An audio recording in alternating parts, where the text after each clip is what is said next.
Ladies and gentlemen, guys and girls, welcome to another wonderful episode of the Book Asylum podcast. And on top of me, we have Dungeon Dan. To my right, Jennifer Falk. Or Jennifer Amato, Tomato, Tomato, you name it. Yeah, we missed Jack. And, So. yep. And we have our wonderful guest of the week. The one, the only, John O'Brien. Yay. How are you doing today, buddy? Hey, I'm doing all right, thanks. Thanks for having me. Yeah, no problem, man. No problem. So anyway, let's start with the most obvious question, John. How many books have you written and what are they? Wow. Yeah, maybe you do math already. It's like Saturday. Yep, we're going to make you do math here today. That's right. I don't know. It's like 40-some. Wow. 45 maybe. How long have you been doing it for? 12 years now. Okay. Somewhere around there. I think it was 2011 when Chaos first came out. And I'd have to look it up, but I think that's about right. So what kind of books are you usually writing? Well, I started off in horror. Mostly like, post-apocalyptic type stuff. And I wrote that for, I don't know, quite a few years. I have a few series out there. I dove into, I wanted to write like a religious post-apocalyptic books based on Revelations. And so I tried that. I think it's a 4-book series of Lifting the Veil, which is a lot of fun to write. And then recently I have switched over to the military thriller genre. So I'm trying my hand there. So, John, which one have you find more fun to write? The religious post-apocalyptic or military one? They're both so different. Okay. They both, horror doesn't take a lot of research other than, I look at fallout patterns and, basically it's just whatever world I want to write, it's in my mind. But with the military thrillers and the religious post-apocalyptic books, they took a lot of research. I spent more time research than I ever did typing. Okay. Enough. It fries my brain. At the end of each day, I just collapse in the chair, basically just bleeding.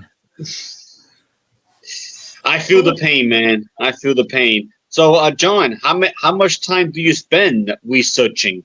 Because I know I do. I spend maybe up to 2 hours researching stuff. I probably spend 2 hours of research for every hour I write. Especially with these military thrillers, because there's so much. The technology has advanced so much since the time I was in. It's just mind-boggling what they have, and still you can dive down these rabbit holes, and it's just like, oh no. And then putting all of that together into a cohesive form story is I don't know. Sometimes it's pretty daunting, overwhelming. Well, plus you've got to be very exact, or else people are going to start reading and say, "Oh, that's wrong. That's not the way that operates." And it depends on how you define it too. I mean, if we go into the pure fiction aspect, then there's really not a whole lot. But I kind of based this series on what I consider, and again, it's just me. A realistic scenario based upon a specific point in time. So you're absolutely correct. If you don't get it right, you hear about it. Oh yeah, because I know as an editor, I spend so much time making sure the streets are where they're supposed to be, and a particular ferry runs, and this is a route that it actually runs, and this is a gun that they're actually using, and this is a military code, and what it's being transmitted across, and what the channels are currently using, and things like that. it's, which tank is actually being used where and which weren't and things. Yep, absolutely. It's painstaking. If you're going to put the details, you have to get the details right. Yeah. I used to fly back and forth across the country just to get the lay of the land when I was writing Chaos or a New World series, just to get the perspectives right. Wow. That's crazy. I mean, I can't even imagine. I'm new. I've only been writing for a year. I can't even imagine having to get every single aspect of my book correct, because my first book was based in my hometown. So I started easy because I knew where everything was. Yeah. And just I understand that when it comes to military, and whether it's fiction, whether it's horror, whether it's drama, whatever, there are certain behaviors and certain ways that people act that are involved in the military. So I can't even imagine not knowing any of that, any part of that life. I can't imagine knowing how to write all that, and the hours and hours and hours of research. And sorry, I think we have a plane flying overhead, so you might hear it because I can hear it through my mic. I can't hear it. Okay, good. We live right by Davis Monthan Air Force Base, so Oh yeah. All right. yep, we're right there in Arizona. So, but and they decided to. I had to mute my mic earlier because they were flying big planes over. But I'm just even that aspect alone, knowing what planes I don't know, maybe it's because it's not something that I really ever paid that much attention to, but I would imagine that there is a resource and a way that you can find out what planes are used for what type of actions. You have surveillance planes, you have fighter jets and fighter planes and stuff like that. I don't even know what they're called. I'm just talking like Hey, you got it. It's I'm sure it's like ships that go boom, stuff like that. For me, that just seems like a huge undertaking. Like, I can't even imagine. Did you do the research while you were writing, or did you? Well, I was fortunate that I was actually immersed in that world for quite a while. So, the lingo, the aircraft, what they're used for, the ordnance. I was already pretty used to that. Now, obviously not an expert on everything or on all aspects of it. So that's where the research came in. And you're absolutely right. I don't think if I had to research from scratch, I don't think I would have even started. That's what I'm saying. It's like, that's why I keep I use as much of the military as it's like, yep, there they are. And that's about it. I don't even try to pretend I know anything about what's going on. So that for me, I'm just like, oh my God, I would never get my book started because of all the research I would have to do. Well, like when there I did it is. The Veil. Yeah, I heard that one. Yeah. Yeah, it looks like he's right outside my window. Yeah, you didn't call the Air Force to tell them we're on a podcast. I know. Here. Do you mind? You guys never fly by any other Saturday. Why today? Let me text them. I'll take care of it. Thank you. I appreciate that. Yeah, no worries. What about fallout from preppers? I mean, you get the professional preppers, and I mean, they're really smart on how to do stuff. Anybody ever get blowback from them because you fucked it up? Not really. Now, I quit reading reviews like a long time ago because I wanted to live a little longer. Yes. I don't blame you. Well. That is such a good motto.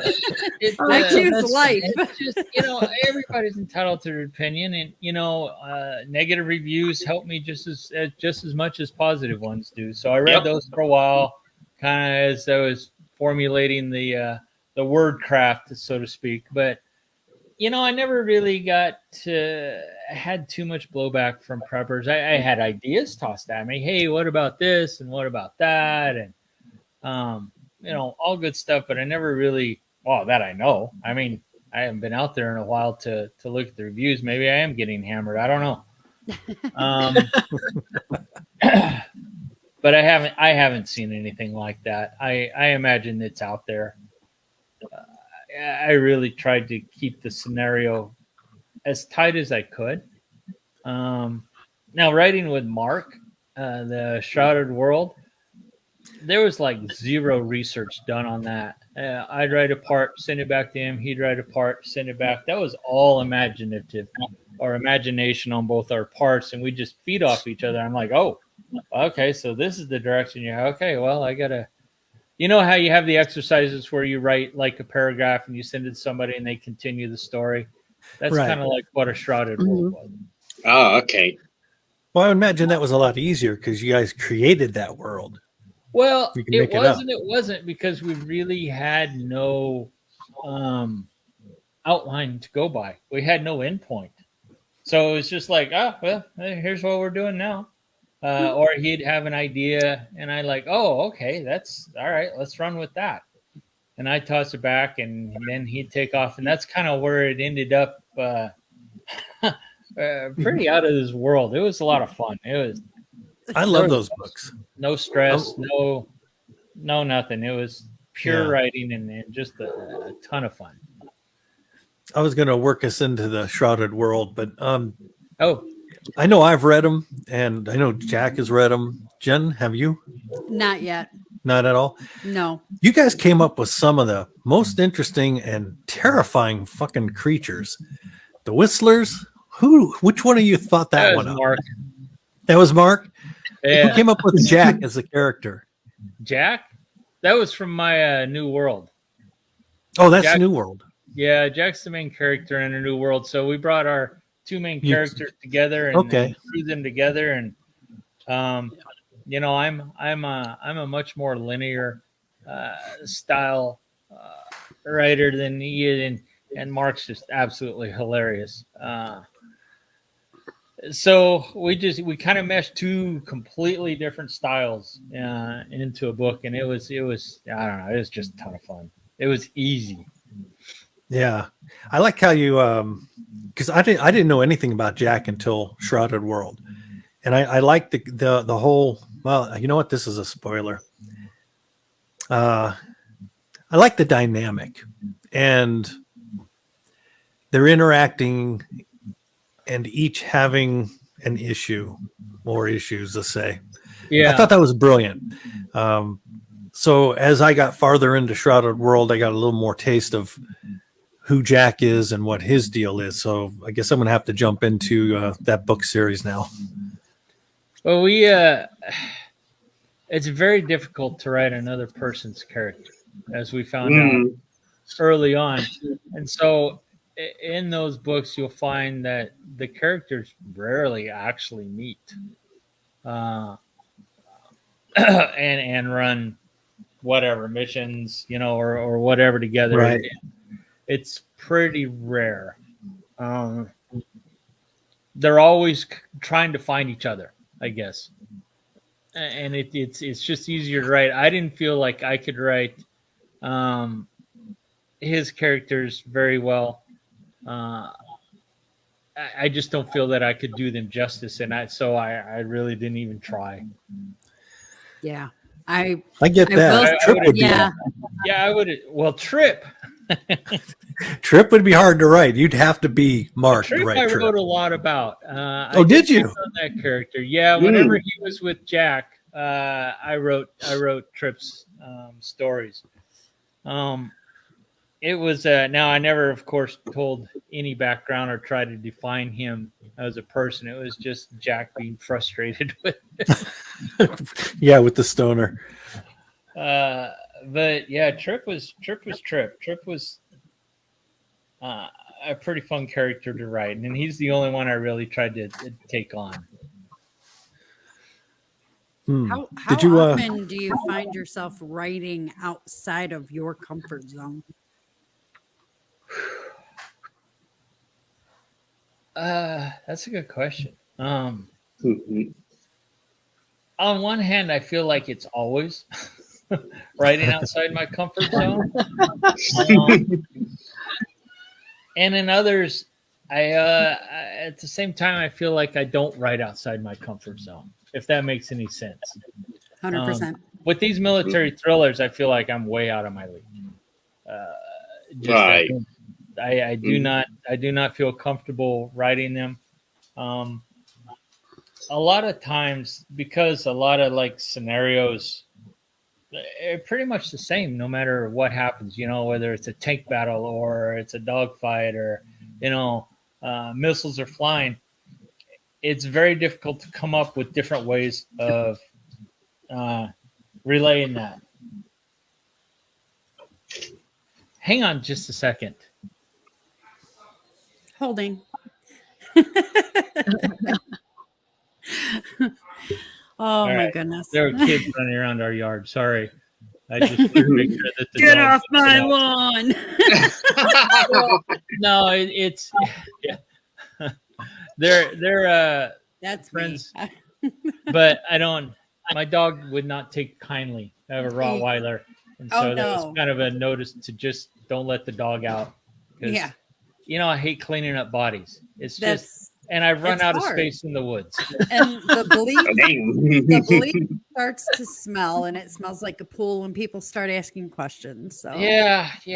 Well, I mean, you just have to, be ingenious about where you put them anymore.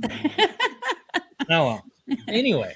You know what they say. Comfort zones. They say you can bury them anywhere. Just put an endangered plant on top, and then the cops can't dig them up. There you go. Yeah. Yep. They have these corpse sniffers though, and they can pretty much just find. Well, anyway. Comfort zone.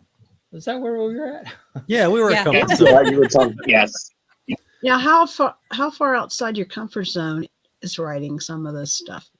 And do you find that it really changes your writing and your writing in the future because now you've gone beyond your comfort zone? Yeah, when I get outside of my comfort zone, I can tell because the writing gets very linear. There's no really creativity to it. Okay. It's very here. They did this, and then they went over and they did that, and then they did that, and they went basically over. it's rigid. Yeah, it's a tell not show kind of thing. Right. And so I have to go back and really just rewrite those. But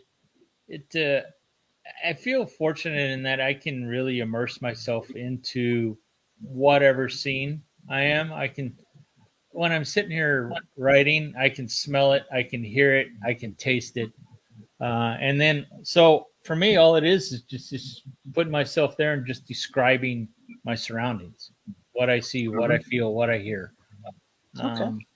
And then, at the end of the day, I have to come back to reality and relax my head because it's exhausting as you. Yeah. So this really leads into my next question, John. So are you more of a outliner or a pantser? I'd say pantser. I have, pardon me. I do have some outlines with regards to these military thrillers, but with like a New World and Airs Virus and Eidolon and all of those, I didn't have outline one. It's kind of, I went to bed, I thought about it, I thought, oh, let's go in that direction, and I'd wake up and hopefully remember what I thought and come and write it.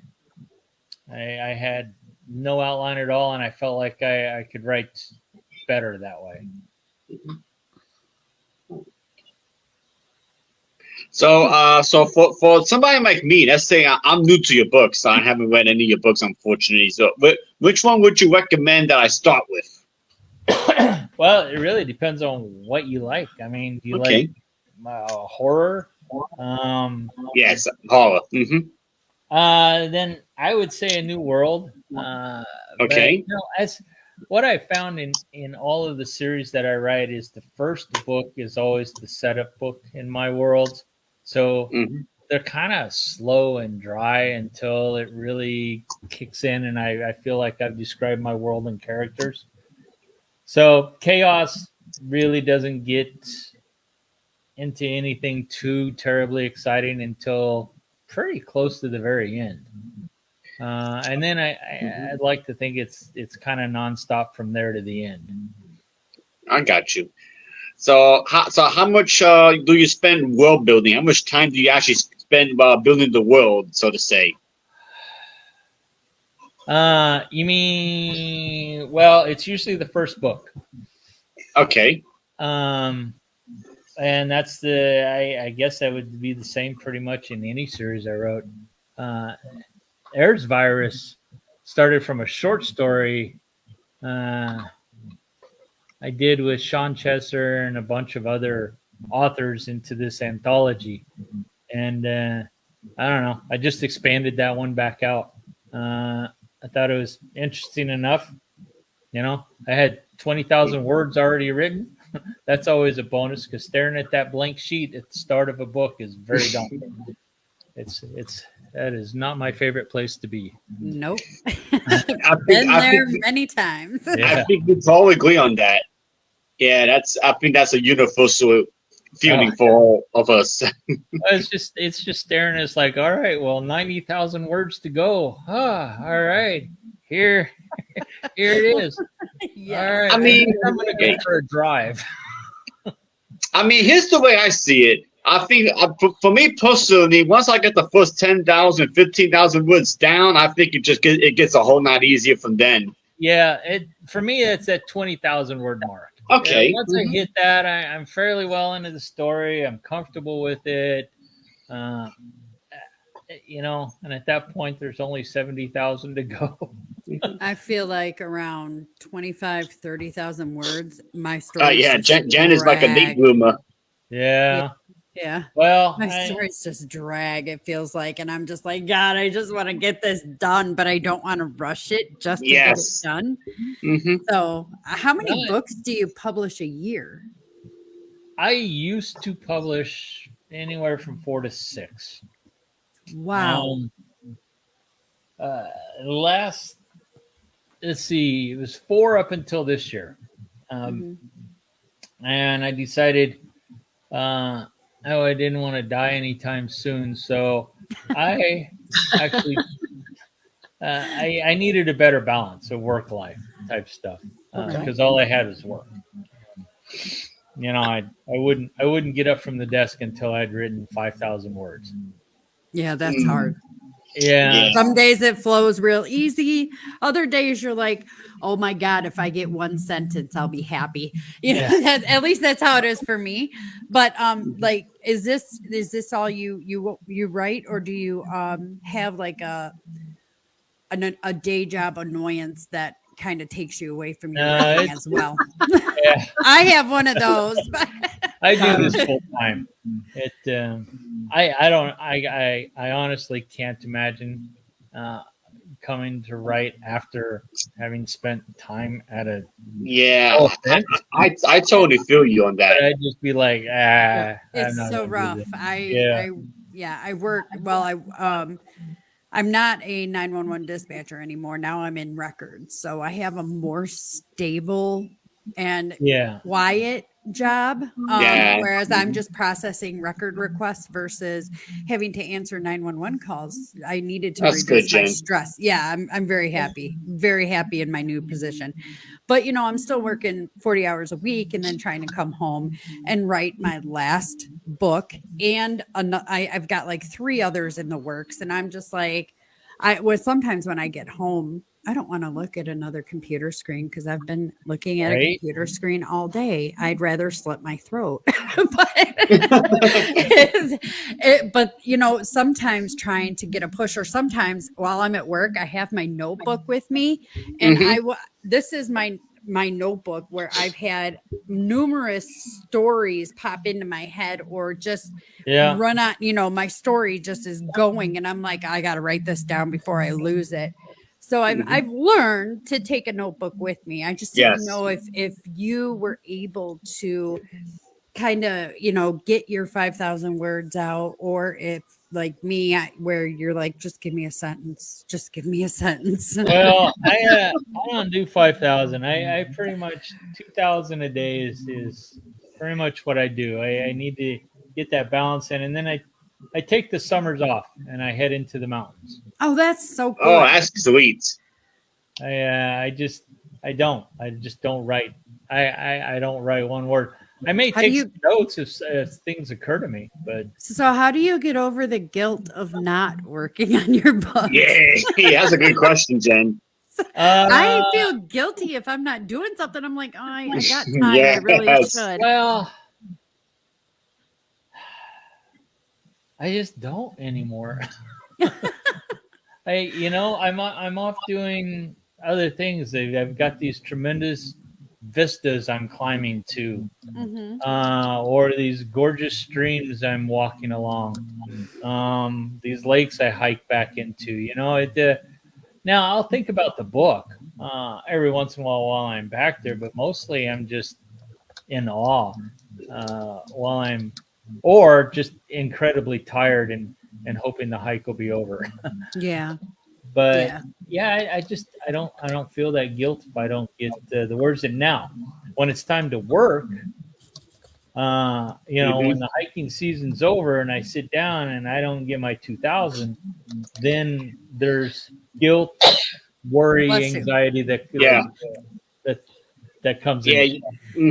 Yeah, you're like me, John. I'm the same exact way. I used to be able to do 5,000 words a day. I can't do it no more. It's between 2,000, 3,000 for me as well. Yeah. So we're kind of the same ballpark. Angel's barely 30, so I'm just saying. Well, it's pretty easy to get burnt out if you overdo it.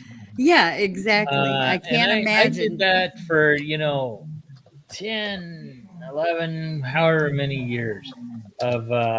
I would wake up, I would sit down, I would write for about 16 hours each and every day. And you can just, I had a lot of books put out, but you can really burn yourself out. Yeah, I mean, honestly, it's good that we're talking about this though, because I see a lot of people say, "Oh, I could write a book easy. That's easy to do." And then all of a sudden, you're listening to. They've never done it. Yes, exactly. But then when you listen to a best-selling author and all this, you listen to John, me, Jen, you kind of put in perspective. This stuff is hard. This stuff is hard. It's, for me at least, it's keeping track of all the moving pieces. And, with Tipping Point, this military thriller, there are so many moving pieces that sometimes I just want to get up and walk into the woods and not come back. It's so difficult to keep track of. It's like, oh, well, what happened there? And then, so you have to go research your own books to find out what happened in your own story. Yes. Wait, that's not right. And you have to find the right book in the right place where it happened in the right way. It's just like, oh my Lord. I have found myself doing that, making sure I'm staying consistent with my own writing in other books. And I'm just like, yikes. Well, I can't really show it. I don't have a camera. My office here is absolutely littered with maps and pins and stuff to plot battles and where ships are at any given time and where aircraft are stationed. And then I have a huge calendar, one of those huge desk calendars where I'll jot important dates where things occurred, or I would just absolutely lose my place. You got your sticky notes too, those little sticky notes. See, I was about to say, I'm all sticky notes, so I get these piles of freaking sticky notes, right? And I can't keep track of them all. And then I finally learned Jen's lesson. Got a fucking book that I just take around with me. I find something funny, I jot it in here. A detail that I thought of at work, I jot it in here. So I have a map to go back to. For when book 2 starts. There we go. Because I forget everything. I forget everything. I can write the whole story, and then I'm lost after that because I just let it go. That's what I ended up doing with the New World. Is I had a journal, or just actually a tablet, but for each book, and I wrote down who the characters were and where they met and all that sort of stuff, so I could just flip back through it. Otherwise, it's impossible, And I see this happening with it happens with a lot of others. You can't keep track of everything, and it's like, well, I thought you said in book 3, and it's just like, oh yeah, I probably did. Yeah. Yep. You're gonna mess up your human. Oh yeah, because I remember even with Jeff's books, I'd have to go back and speed read his old books every time they brought in a name. It's like, oh man, where were they and what did they do? Because sometimes he'd suddenly have a character in there, and it's like, Jeff, you killed this off in your second book. You can't bring him back to life except as a zombie. It just doesn't work. Angel came back 6 times. It can happen. That's a whole different. That's a whole different bag of worms, though, Jen. Yeah. Come on. Yeah, we had. I'm invincible. Writing a I'm invincible. We Mike and Jack Talbot had this discussion, the exact same discussion in 2 different books, and so we had to write that. Yeah. I got a note from Mark saying, hey, somebody just wrote and told me. I'm like, oh yeah, dang. They did. Okay, so they just forgot. We'll make that part of the world, and our world jumping that it just interferes with your memory in that fashion. So that was a nice way to fix it. You can write yourself around it, but sometimes it's just impossible. Yeah. So, John, I got another question for you, buddy. Yeah. So, you write post-apocalyptic. Is there any particular genre you were writing that you're not currently writing in that you like to explore? Yeah. I think my next series of books is going to be in fantasy. Okay. I like my fantasy, so yeah, that should be fun. But I haven't decided whether it's going to be like a young teen. I know I'm going to turn it into probably a children's book as well. Interesting. Nice. Yeah, I just haven't figured out the plot. Okay. But I have the characters and so forth already there. I have 2 ideas in the fantasy world. I guess my goal is to write in every genre. I don't know. It kind of seems to be that way. Yeah, why not? I have that goal as well, and I'm sitting here going, I don't know. There's some genres where I'm just like, not my thing. It's more of a challenge to see if I can. Jen, I can't really see you writing a romance, for example. I might surprise you, sir. Yeah, I was going to say romances are really easy because they've got like 6 basic plots. Jen writing a romance. Just plug characters into it. So erotica is even easier. It's just nothing but pointless. Yeah, that's true too. And Jen, you'd be great at that. Everybody in this group would be good at it. Trust me. Yeah. This is the soberest. I've tried it. Where the 7 hours of research for 1 hour of writing would come into play, right? Yeah, something like that. Basically, what are you doing? Research. Yeah, why is Pornhub on? It's all research. I swear to God, I'm writing an erotica. Yes, I'm writing a harem. Yes. See, and Doc's right. This is the best behaved we've ever been. I know. I'm just sitting here like, you didn't need a straight guy this week. It's like, wow. You might have needed another body, but you didn't need the straight person that I usually am. So there you go. Yeah, I mean, we've been very good. Yeah, don't forget, Jack ain't here. So well, that's true, but proof that he starts it. But Dungeon is. I mean, come on, Dan.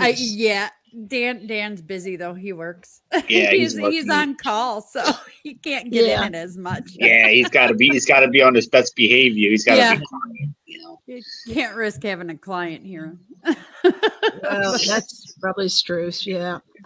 But I think that's a great idea, John, is to write in every single genre. And are you going to be changing your name throughout, like doing pen names? No, I mean, if I do erotica, yeah. Yeah, you have to. That's Sure. gonna be somebody else's name for sure. Absolutely. It's the fan base is so diverse, right? You never know. I don't want to upset anybody in one fashion or another. And I try to keep politics out of my books. I try to keep anything in that controversial world or that could be taken as that where I really try to stay away from that. And that's kind of out of respect for other people's views other than, what I might have. I just don't feel that that's for me, that's the place I need to be putting my opinions out there. I 100% agree with you. Now, I have tried something new with this tipping point. All my other books were very character-oriented, character-based. This one is story-based. I have over 100 characters in it. Yeah. And so each one, I try to do like a 30,000 foot level view of this war with, China and so forth. And then I use characters to dive deep down and show what that means, what it looks like on the ground to your average soldier, fighter pilot, whatever have you. I do have some main characters that kind of show up throughout the book, but it's story driven rather than character driven, which is a change for me. And it's actually pretty hard to write that way when you're used to character driven stories. It's hard to stay away from that. Right. So like first person, like present tense, like you're seeing through their eyes and the stories happening. See, I did present tense for A New World and I think one other book, and I've kind of come away from that. I did that. I wanted it to be unique. I wanted the person to kind of live it as they were reading it through their eyes, but that doesn't work for every story. No, you're not wrong. I'm having a hard time with the present tense through their first person, through their eyes, like it's you. It's really hard to kind of remember when you're writing. At least for me, it is to remember when you're writing whose eyeballs it's coming from and how the sentence structure is supposed to be. I was okay in English. I wasn't a huge grammar person, but that's why there's editors. Yes. Thank you, Doc. Yeah, we're looking at you, Doc. I'd be lost without editors. Yeah, I think we all would. Yeah, I throw my stuff through Grammarly so I don't look completely idiotic, but it doesn't always work. Oh, I might use Pro Writing Aid is another good one I might to use. The one that I found works best for me in order to get, it's maybe not so much for grammar, but it's to see if a sentence or paragraph even sounds good. Is I do text to speech. There's function in Word. Okay. So once I'm done with the book, I will listen to it in its entirety through text to speech, and you'll find, I find mistakes, but also word usage. Like, I just used that word in the last sentence. I'm gonna have to come up with another one because you can tell when it just sounds. It's like, yeah, what is that? Yeah, repetitive. I wrote that. Ugh, yeah, good. I need to go find a job at Walmart. Just make me a door grader. Just make me a door grader. Yeah. No so offense I to anybody think, that works at Walmart. I think that, those kind of programs and stuff like that really do help writers. And I think that it's great that we're not afraid of them. Like, I know back in the day, a lot of people were very much, no, I do this myself, blah, blah, blah. Yeah. I will Well, not edit my own stuff because I'm not that good. I'm not. yeah, no, Yeah, me yeah, you shouldn't, and you really shouldn't, because we get too attached to our own work to be able to well, edit you actually properly. read differently your own stuff in your head, Right. Mm-hmm. and you'll read over mistakes. You'll read completely through it. At least that's what I found for me. The nice thing is I don't have, that text to speech is inherent in Word. That's what I write in. So you just highlight a paragraph and just press the button and listen to it. It's robotic, but it will definitely pick up mistakes. That's nice. Anybody else got any questions before I go on? I don't want to commandeer his time. I'm thinking of something. So, when you decided to start writing, John, Yes. how did that go? Was it just like, okay, I made the decision, we're gonna just go ahead with this, or was it something that like Mark bullied you into, or how did you get into writing? What made you want to write? My son kind of directed me into the post-apocalyptic horror world. I had read Stephen King and Dean Koontz and all that. So I branched off and started reading a bunch of books, and I read one series. I'm not going to mention what it is because I'm not going to talk bad about anybody. But I was amazed that it got through a publication process, and this is before you could self-publish. I'm just I could write. I was laying there in bed. I know this is going to sound kind of vain, but like, I can write better than that. How does this get published? right. And I actually sat up in bed and said, "Oh, you think so? Well, put your money where your mouth is." And so I woke up the next morning and sat down and said, "All right, I'm going to write an apocalyptic view book based upon my viewpoint and how I would handle it.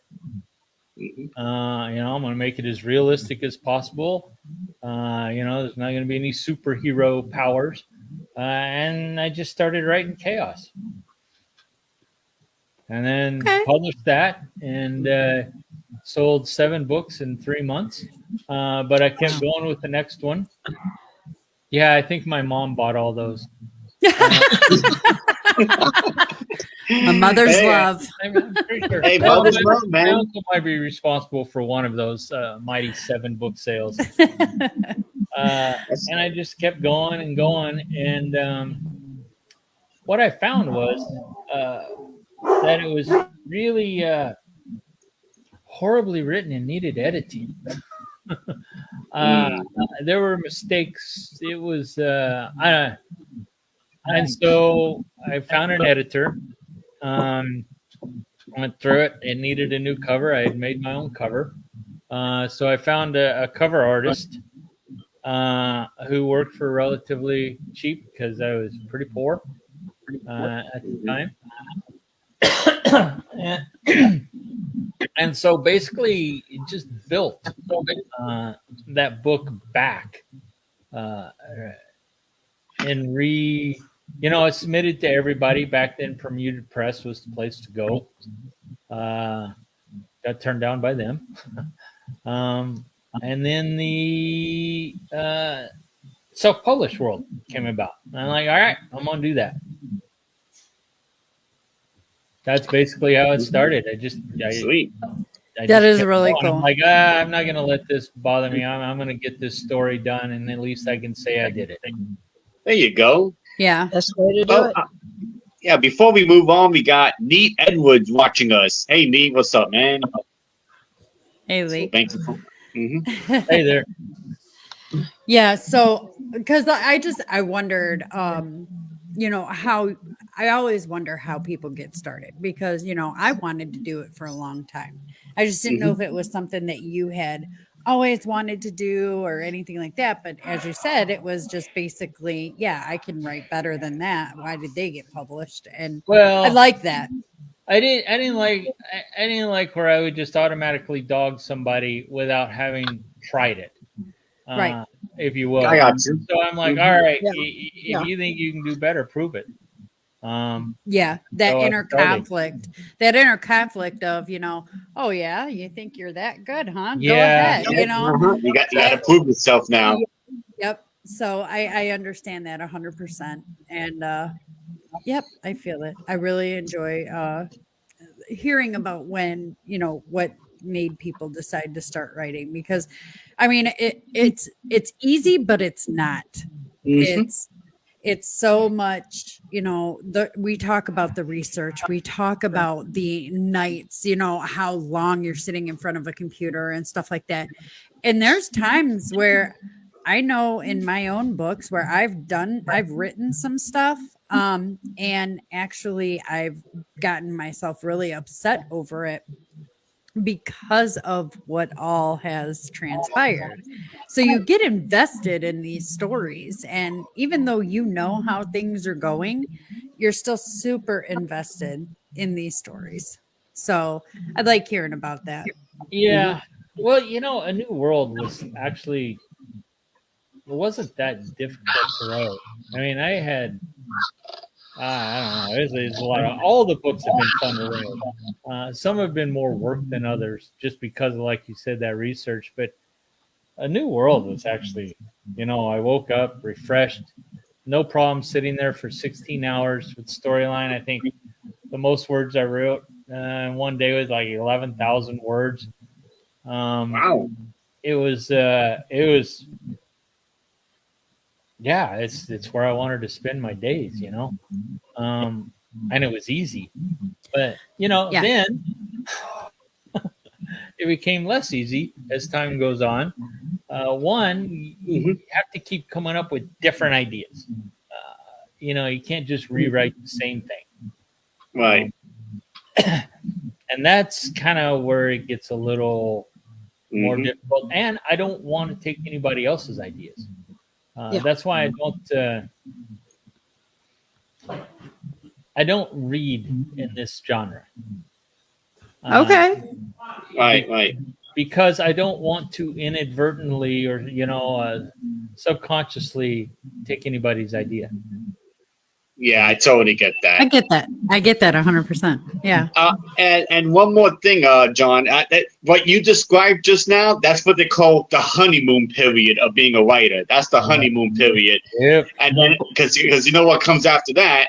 That comes all the hardships, all the hard stuff about being a writer. Real life, you mean? Yep. Pretty much. Yeah, I think I went through a week and that was it. A week of honeymoon period, and then I was like, Wow. For me, it was a couple holy of months. crap. No. I No. went through years of it. I think it took me about 2 years, 2.5 years Wow. to write A New World. And that has nothing compared to what Sean is doing with his, and Mark is anything. Mark is on what, 21 of his series. I don't know how I can't possibly imagine myself writing 20 some books in that series and still being able to stick with it. So kudos to him, because the way I am, hey there. Yeah, Jack's pretty cool.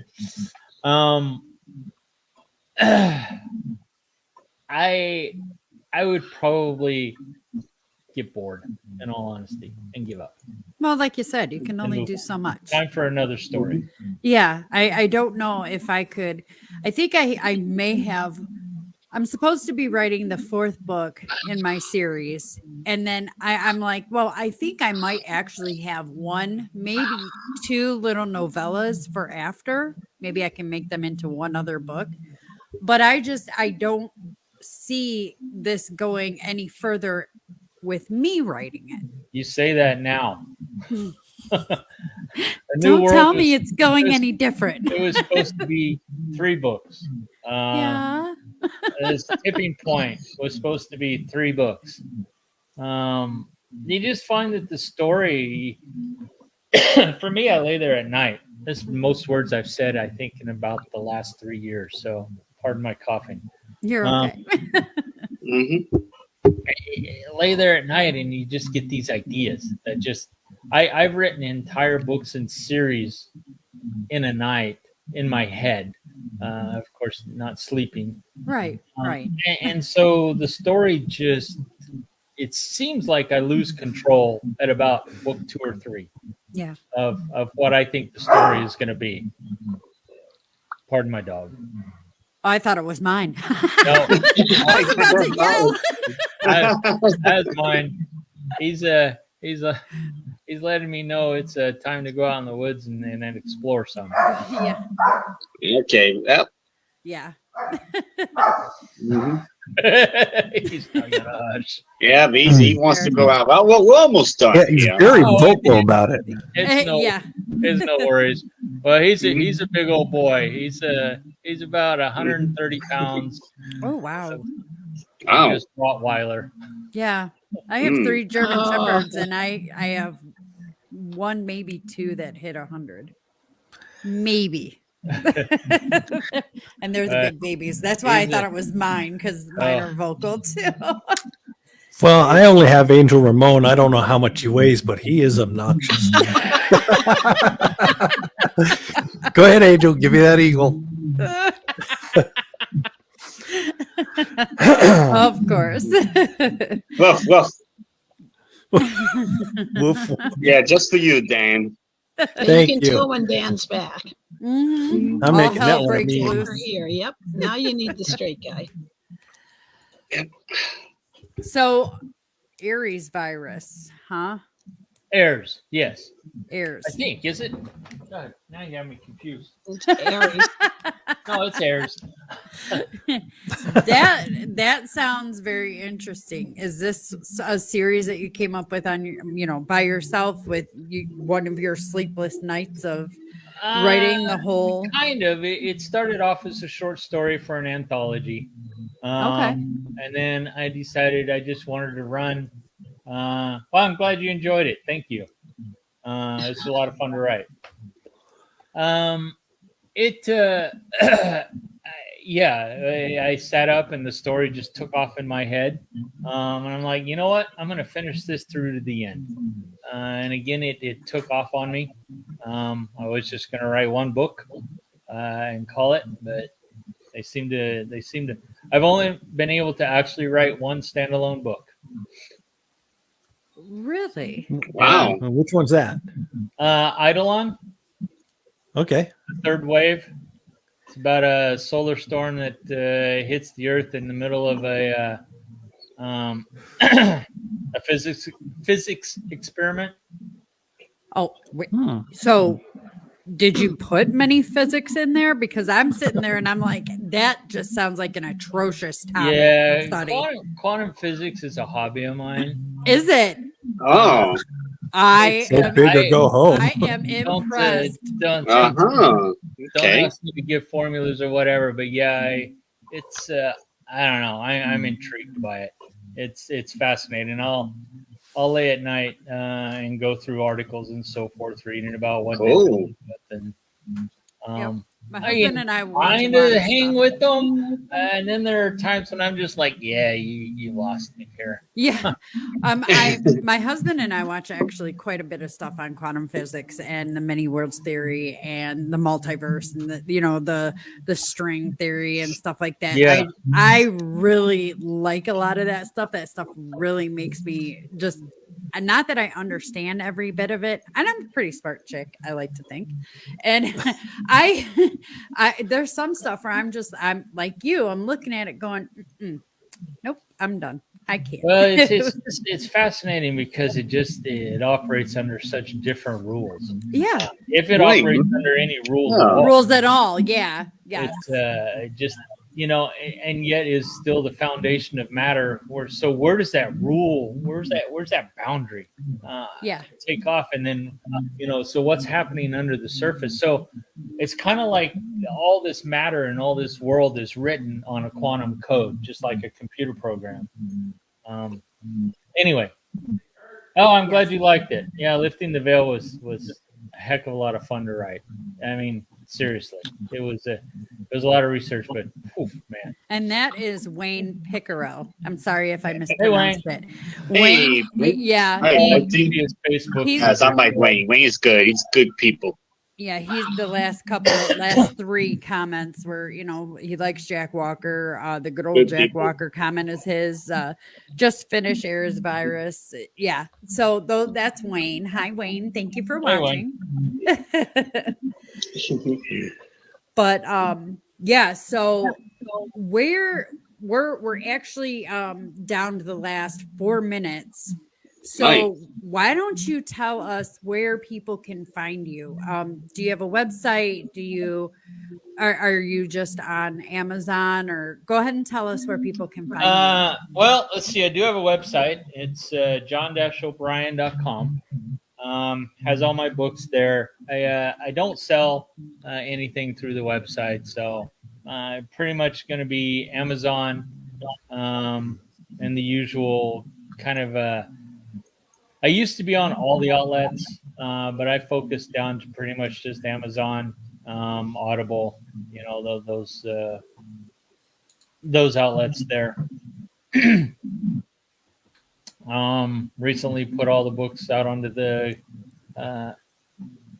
what is that? Kindle Select, I think, program. Kindle Unlimited. That Kindle one. Unlimited. Yeah. Yeah, you go. Oh, good. Well, that makes me happy, because that's where if I'm gonna read, I read on my Kindle Unlimited, because I only have. I love books, and I love paper books. I love the smell of them, but I only have so much room. And if I want to meet my quota for the year that I set for myself to read, I need to do the Kindle thing, because I cannot have 100+ books hanging around the house, because I just don't have the room for it. Yeah. Not that it wouldn't. Yeah, not that it wouldn't make me happy as all get out, but it's good to know that you're on Kindle Unlimited, where everybody can reach you who has unlimited. So that makes me happy. And I keep the series that I'm currently writing off of the KU. I don't know why. I just do. Maybe I'll change that format. I mean, I am not a marketing expert by any, so I don't have the magic. Here's how you do it. Do you have any of your books on Audible? I know a lot of people like Audible. They're all on Audible.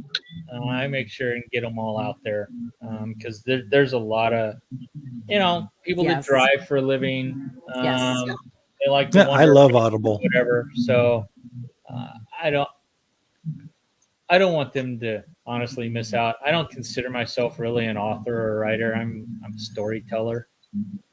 So I like telling stories, and they're not stories if there's nobody there to read or listen to them. That is true. Jack is fearless bearded leader. Jack is off getting his.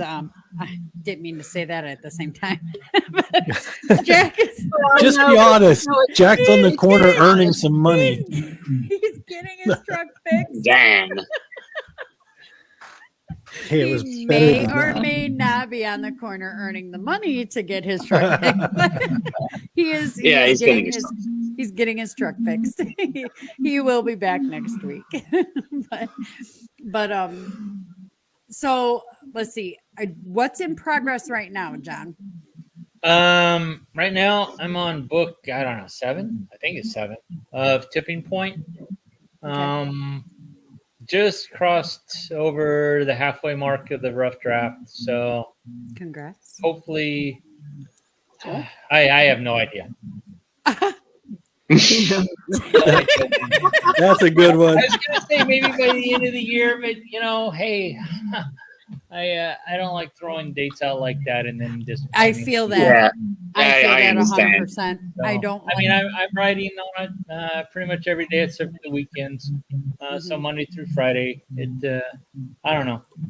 It'll be out there, and then it has to go through the editing process, which takes time. It'll be out when it be out. Yep. I'm hoping that's how I feel maybe anymore. towards first of the year. Sweet. Well, Dungeon Dan, how's your work What? in progress going? Good. It's going Yeah. good.